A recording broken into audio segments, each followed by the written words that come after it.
Nah, kan udah itu mbak itu jam kerja. Terus di PT kan dari PT yang sini berangkat ke pabrik itu gajinya bisa milih atau ditetapkan segitu gitu. Kalau masalah gaji kita itu sudah ditetapkan dari pemerintah sana Taiwan, sini Taiwan. sana. Kan setiap tahun itu ada perubahan gaji pasti naik tiap tahun itu. Pasti naik ya? Pasti naik, entah itu berapa ratus itu pasti naik. Cuma di kenaikan gaji itu pasti ada kenaikan kayak askes itu pasti ada. Oh, diimbangin ya? Iya, diimbangi lah. Strategi lah. Tapi yang kena dampaknya itu yang kasihan itu anak PRT lah, kasihan itu. Pabrik itu kita naik gaji, otomatis askes kan ikut naik. Ya. Tapi PRT gaji tetap, askes ikut naik juga. Dampaknya di situ. PRT wajib ya askesnya? Wajib itu sana. Pokoknya kalau resmi itu askes wajib. Soalnya kita di sana kerja terikat asuransi. Kalau ada apa-apanya dalam kerja itu kita tanggung sana, tapi per bulan potong. Iya, itu per bulan ada asuransinya ada lah. Nanti Pak esok dia menjagain kalau ada kita kerja ada kecelakaan apa gitu lah. Nanti tanggung jawab sana full lah. Sana nanti. Lebih majikan dia tanggung jawab, tiap asuransi yang tanggung jawab. Soalnya kita kan tiap bulan itu membayar. Asuransi kerja itu membayar. Kalau pun nggak kecelakaan ya asuransi ya tetap endingnya cair atau ya kalau rata-rata itu kalau nggak ada apa-apa itu kayak asuransi itu ya biasanya udah hangus nggak ada dipermasalahkan lah. Kalau kita permasalahkan asuransi kan kita pasti ditanya kamu kerjanya kecelakaan apa gitu kan kamu minta asuransi malah diruwet lah, malah nanti ribet karena kan kita mau pulang tapi sulit malah penting ya sudah diikhlaskan aja kalau nggak ada masalah apa. Yang penting kan kita apa itu berangkat sehat pulang pun juga sehat selamat. Kecupan. Oh ya, ini yang bagian paling seru ini. Kalau boleh tahu ya, satunya sana itu di sini berapa? Atau mata uangnya apa? Soalnya NT. Nah, satu NT di sini berapa rupiah? Satu NT itu kalau di sini kalau kursnya sekarang ya Pak, saya lihat-lihat itu sekitar 5 rupiah. Satu NT itu 500 rupiah. 500 perak. Nanti pokoknya 1000-nya itu 500.000. 1000-nya NT itu di sini uang sini 500.000. Kalau sekarang itu saya lihat-lihat itu. Berarti 500 NT 500.000. 500 NT itu kan 500 NT itu sekitar 250.000. Oh iya, 1000-nya NT itu di sini 500.000. Terus ini ya pertanyaan, kalau dijawab boleh nggak? Jawab boleh. Iya. Gajinya sampai di sana kalau di kafe sampai kemarin berapa? Kalau gaji saya di sana itu tergantung lembur. Kalau lembur itu rame ya gaji itu sampai lah 30 dulu gitu. 30.000 sampai. Kalau lembur ya lumayan lah kalau lembur. Itu belum, kan saya diam-diam di sana itu ya juga cari ceperan ya. Bet selain pabrik. Nanti biasanya hari libur Sabtu Minggu itu kalau nanti kita masuk biasanya saya ambil semua Sabtu atau Minggu. Nanti salah satu hari itu nanti saya masuk, nanti kan udah ada catatan dari pihak kantor, oh hari ini lembur masuk besoknya ini masuk. Nah, besoknya saya cari kerja di luar, langsung cash money. Satu hari kerja langsung di cash, pulang kerja langsung dikasih uang. Yang lemburan itu? Iya, lemburan lah. Sabtu atau Minggu itu? Enggak, kalau pihak kantor itu tetap bulanan. Lemburan itu tetap nerimanya tiap bulan. Kalau maksudnya itu saya terima gaji selain pabrik lah, selain di lingkup pabrik, luar pabrik itulah saya langsung terima gaji langsung selama satu hari itu kerja. Seperti apa itu kerjaannya sana, Mas? Sana itu serabutan lah kerjanya. Kadang kita cuma buka rumah, kayak mulai. Nah, bongkar rumah itu kayak bongkar sudah ngeratain rumah. Oh, diratain lah. Enggak Tapi dibangun. manual. Kayak pakai palu besar itu. Oh, enggak pakai alat berat. Alat berat itu kan cuma dalam lingkup besar. Kalau nggak ada, kalau cuma rumah kecil-kecil itu ya Manualan itu lah. manual lah. Terus itu sehari selesai. Ya kalau nggak selesai ya nanti kan biasanya itu orang sana itu cari orang yang ilegal biasanya itu, kalau nyampein itu. Oh, intinya hari itu ada yang dia butuh, ada orang ya udah kerjakan. Kalau besok udah nggak bisa masuk ya dia cari lagi. Oh, cari freelance gitu ya. Terus berapa itu satu hari itu? Satu hari itu kalau Nggak sampai lah. kalau saya dulu start 2.500 itu kalau dulu ya, kalau dulu itu sekitar 1 jutaan lah. Satu hari. Wah, Mantap ya. Kan aku lihat di teman-teman lah, status teman-teman selain sampai sing kesana lah. iya Kan kalau libur ya prepare main iya. ke wisata sana, hunting biasanya. Hmm, Biasanya kan foto-foto iya. atau cari-cari cewek di sana atau gimana lah gitu, kesenangan di sana. Ya kalau di sana itu wisata banyak. Kita pun mau tiap minggu liburan itu biasa lah. Soalnya kita diwajibkan libur tiap 1 minggu itu udah libur 1 kali lah. Ada hari libur lah ya. Ya hasilnya itu 2 kali. Cuma kan biasanya itu dikasih toleransi sama pemerintah untuk libur 1 hari. Pokoknya intinya 1 hari itu dalam 1 minggu 1 hari ada libur lah. Intinya gitu. Selain hari 1 minggu. Enggak pokoknya nanti kalau 1 minggu itu diambil 1 hari lah gitu. Entah Sabtu entah Minggu itu bisa ya. Kita nanti tergantung kita mau kerja, cari di kerjaan di luar bisa, nanti kita mau apa itu refreshing kita mau main ke sana bisa. Kalau yang malam itu kayaknya ada base camp khusus lah, tempat karaoke atau Oh, kalau itu biasanya tempatnya Toko Indo namanya. Biasanya Seluruh TKW, TKI, biasanya per kecamatan lah, kalau sini kecamatan lah ada. ada. Terus pengelolaannya apa? Indo apa? Toko Indo itu. Toko Indo Indo itu sama. Yang ngelola itu orang Indo. orang Indo ya? Orang Indo juga. Cuma Yang menetap atau gimana?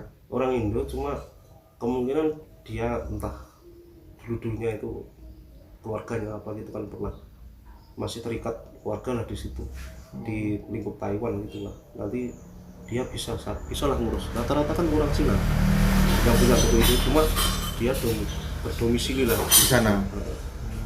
Ya sama kayak kita lah, kita pergi sana kita pulang dan nanti pulang lagi gitu. Berarti ada batas kan bisanya.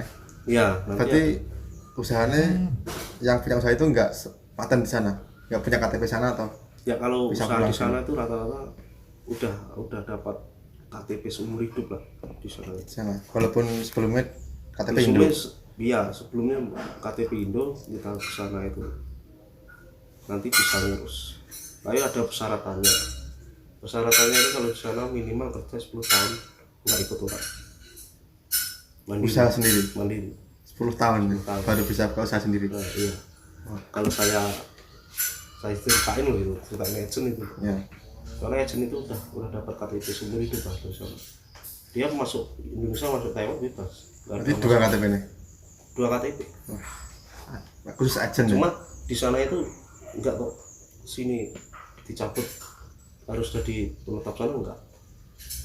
Masih lah sini sana bisa. Soalnya orang sana itu mau tahu lah, kita tuh dari Indonesia ke sana itu kerja. Cuma kerja kan kita nggak tergantung sama orang.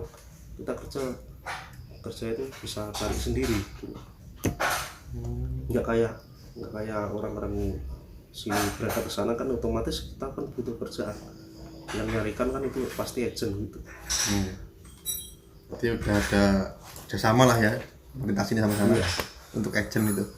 Tapi rata-rata itu yang biasanya itu yang dapat KTP seumur hidup itu rata-rata dalam lingkup kerjaan agent.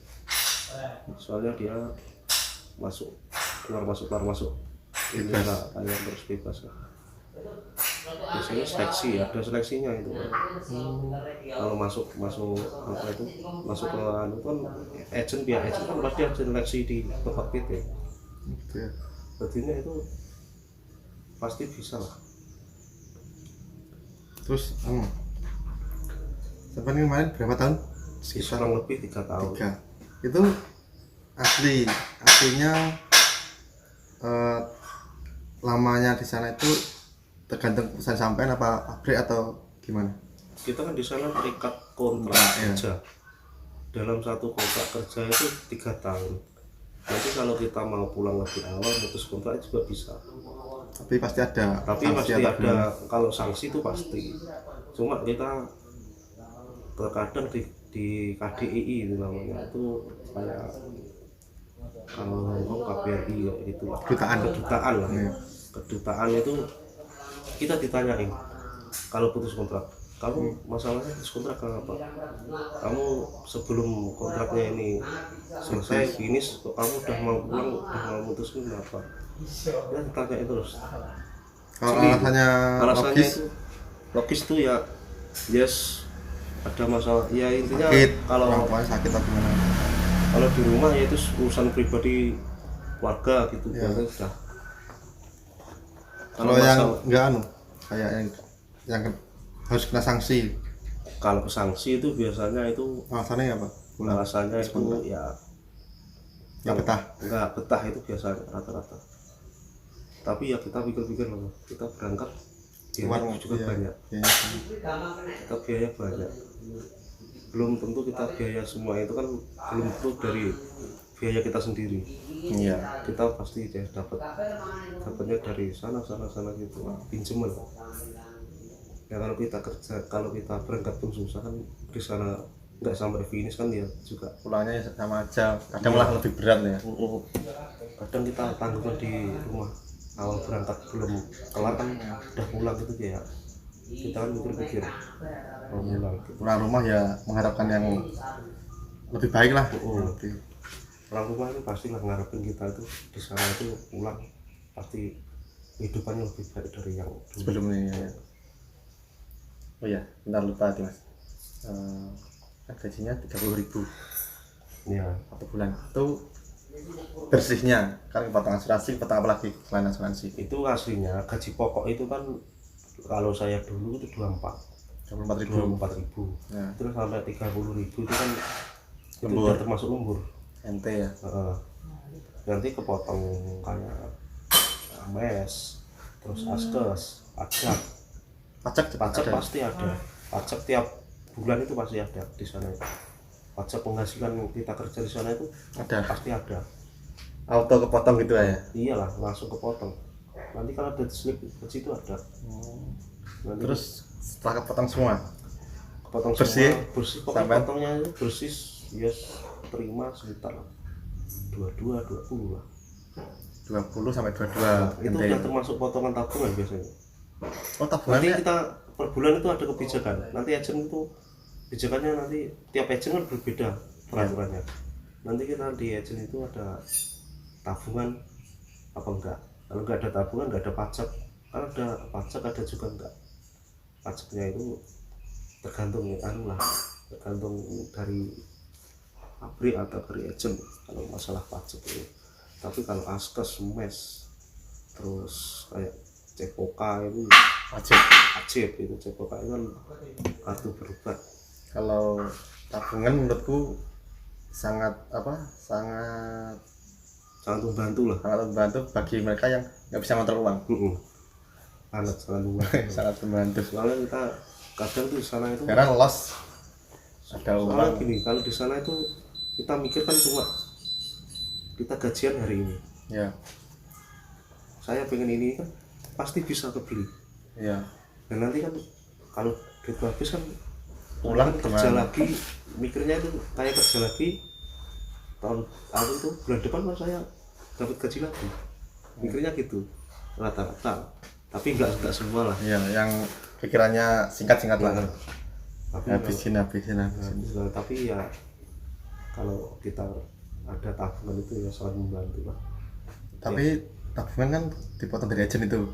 tiba-tiba kumpul itu aja lah. Ya nanti kan tiap bulan itu di slip itu ada tabungan berapa ribu NT. Nambah lagi per Nah, bulan. nanti terus selama kita kalau di agent saya loh, itu terus ada. Nanti datanya itu terus ada. Kamu nabung berapa selama berapa bulan, nanti terus ada itu. Estimasinya berapa? Ada nominal berapa, harus berapa, wajibnya berapa atau terserah? Kalau kewajiban itu kalau di agent saya itu dulu kalau masih terikat potongan maksudnya potongan dalam PT lah Ya. PT Indo itu biasanya cuma 2000 itu ya. Itu per bulan. itu. Kan namanya tabungan ya, kalau pulang bisa sampai ambil semua. Iya, sebenarnya bisa diambil. Pajak itu juga.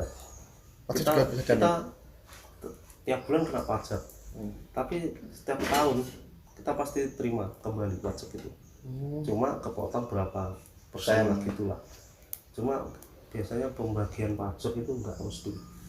Kita para pemerintah sana itu ngitungnya pajak awal Januari tanggal 1 sampai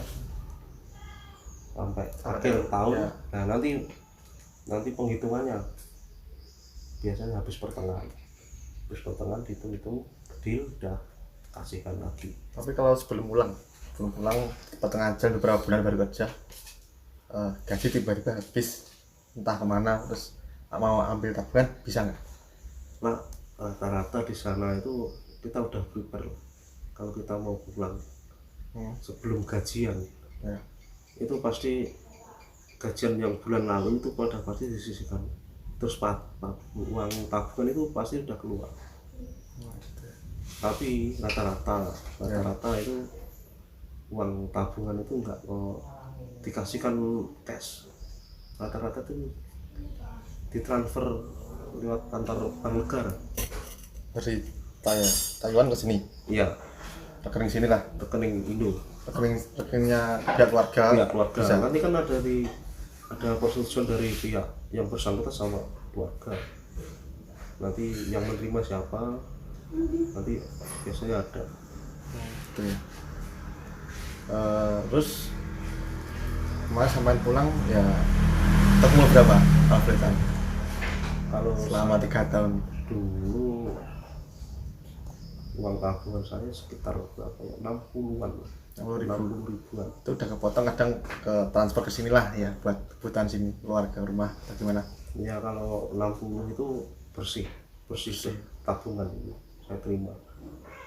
Terus nanti gajian juga kan kalau saya dulu sebelum gajian kurang berapa hari gitu kan saya udah pulang. Jadi bulan yang lalu itu saya isikan gaji Ya. kita sisihkan buat uang saku pulang. Ya. Uang pegangan lah. Pegangan itu. Nanti kan kita di bandara di apa itu di perjalanan kita nggak tahu kita keperluan apa beli apa itu nggak tahu. Ya. Terus kemarin pulang ya bulan 2020 ya? Iya, 2019. 19 pertengahan Saya nggak sampai nggak sampai selesai kontrak. kontrak. Soalnya saya tuh ya ada kecelakaan lah, musibah sana ini. Makanya saya nggak sampai 3 tahun udah putuskan udah pulang. Tapi semua gaji semua tabungan gaji aman, tabungan asuransi saya bisa keluar semua. bisa cair. Oke. Dan setelah itu sampai pulang dengan selamat ya. Itu yang ngurus ya PT Sidoarjo atau sampai sendiri atau gimana? Agent atau Nah, gimana? kalau masalah pulang itu kita tergantung kebijakan majikan dari pabrik. kita yang kerja. Kalau majikan itu enak, kita yang pulang dibayarin tiket apa itu Full dibayarin. dibayarin Sampai sini lah ya. sampai sini. Cuma di sini kali kalau kan biasanya kalau sampai Indo kan sudah dijemput dari pihak keluarga dari bandara ya cuma biaya transportasi pesawat lah kita Bantu. bantu itu. Kalau masalah lain-lain biasanya enggak, cuma itu tiket tuh biar beli tiket. Ya, mungkin segitu aja mas, dah cerita panjang lebar seputar itu tadi. Ya, Dari berangkat awal sampai pulang, proses di sana terus sampai pulang sudah setengah jam ini tadi podcast. Dan masa udah cukup karena durasinya terbatas, udah cukup panjang ini kayak podcastnya jadi lebih lah ya. kalau diterangin masih panjang ya, lah. ya. Ya singkat waktu lah jelas. Ya, setidaknya kan udah cukup lah, jelas lah ini tadi udah hampir 1 jam. Dan terima kasih atas infonya Mas Sibul. Ya sama-sama. Dan mungkin bisa kita tutup. Oke, segitu aja tadi bincang-bincang ringan atau ya berat lah, cukup berat tentang salah satu temanku yang dari Indonesia berangkat kerja ke Taiwan lalu sampai pulang, proses-prosesnya dan kesenangan dan usahanya kayak tadi. Ya udah dijelaskan semuanya saya rasa. Dan jika kalian suka dengan konten kayak gini bisa kalian like, komen dan share tentunya ya. Jangan lupa subscribe channel Boy. Nanti bisa podcast temanku yang lain lah yang kan di umur-umur seperti ini, umur 20-an ke atas pada sibuk cari kerja lah atau maju nasib baratnya ya itu. Dan mungkin segitu aja dari aku dan Mas Siku ini. Bila kurang lebihnya mohon maaf. Assalamualaikum warahmatullahi wabarakatuh.